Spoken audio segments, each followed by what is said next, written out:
Deep state স্বরচিত কবিতা। রাষ্ট্রের মধ্যে রাষ্ট্রকে ডিপ স্টেট বলে। এই রাষ্ট্রের কার্যকলাপ খুব গোপনে চলে। এই রাষ্ট্রের কর্ণধাররা অন্ধকারে থাকে, সব কিছুই কেড়ে নেয়, টার্গেট করে যাকে। এরা সর্বদা বেড়ায় ঘুরে মুখোশ পরে, আমজনতার ক্ষোভ বিক্ষোভ লক্ষ্য করে। যদি এরা বিশ্বাসঘাতক মানুষ পায়, তাহলে আর এই স্টেটকে কে আটকায়? দিলকে তাল বানিয়ে ঢোল পেটায়, আমজনতার মনোযোগও যায় সেথায়।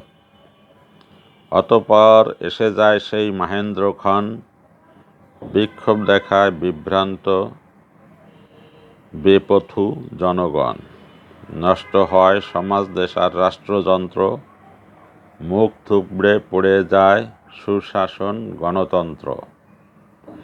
ডিপ স্টেটের কর্মকাণ্ড এভাবে চলে, স্বাধীন চেতা দেশগুলো ভোগে এর ফলে।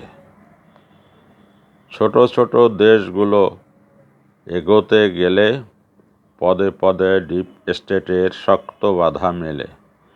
একমাত্র জনগণ যদি সেটা বোঝে, বাধ্য হয়ে ডিপ স্টেট বন্ধুত্বের পথ খোঁজে।